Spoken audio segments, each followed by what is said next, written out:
Welcome to MyLITV. From Manhasset to Montauk, we have traveled our communities to bring you the following events. I'm your host, Waldo Cabrera. MyLITV starts now.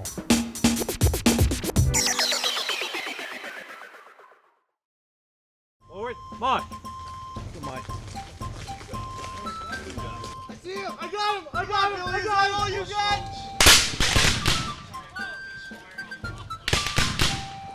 This is the first year we're running a Civil War encampment at Islip Grange on Broadway in Sayville in the Town of Islip.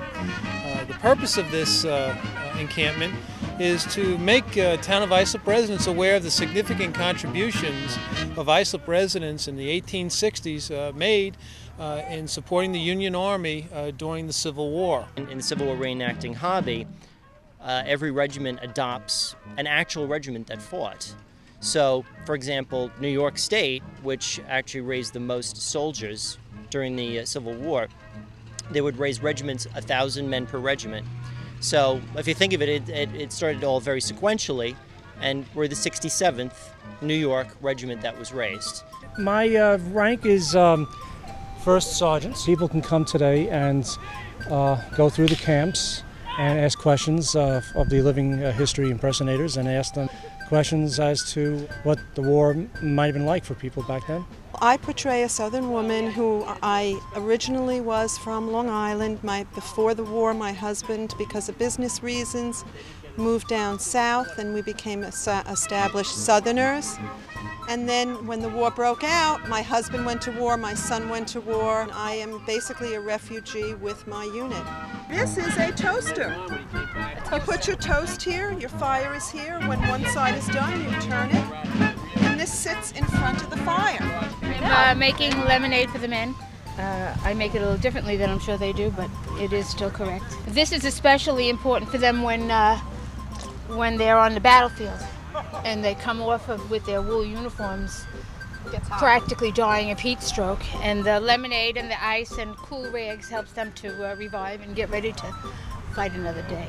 A little snooze. Are you allowed to sleep while everyone else is working? There's nothing else going on. You know, we're not chosen for picket duty or anything like that. We'll be able to take a nap. Now, what is picket duty? Picket duty is basically, you'd post guards around the camp so that, civilians or enemy soldiers, enemy scouts wouldn't come in and get a look at what's going on. Just in case the enemy was gonna come by or anything, you'd be ready and you could run back and tell everybody to form up. What will you be doing? I'll be carrying the flag that's over there. It's actually one of the most important jobs is the flag bearer because, back then there were no telephones or radios or anything like that. The flag is how you knew where your unit was, and the general commanding could see by, the regimental markings, seeing who was where and who was advancing, who was retreating. It really was one of the most important jobs. Flag bearer is the first guy that was usually taken down. Usually shot at. The average lifespan is usually 90 seconds of a flag bearer is actually found out. Yeah. 90 seconds. That's Right there. good. Well, great. You send the young ones in for 90 seconds, huh? It's actually, you had to be a sergeant to carry the flag. It was a very important job.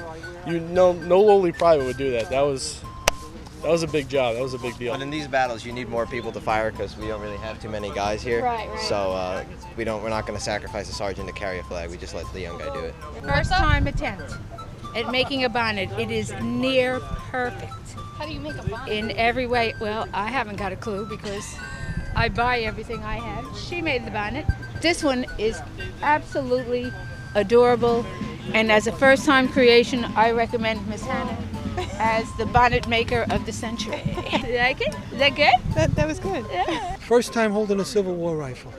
And it's heavy. It's very heavy. Do you expect it to be heavy? I didn't expect it to be that heavy. But it's beautiful. This is the way that they loaded a Civil War gun. What they would do, they would pull a cartridge from their cartridge box. Attached to this end would be a bullet. They'd rip the end of the paper off. Dump the powder down.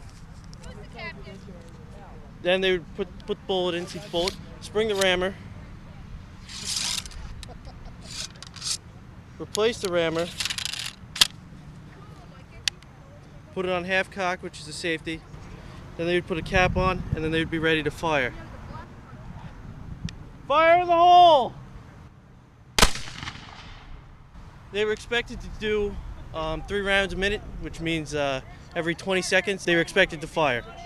My son is doing a little drilling with the Southern reenactors. He's got a great interest in the Civil War, and he's been asking to come out here, so we're all excited. So he's doing a great job.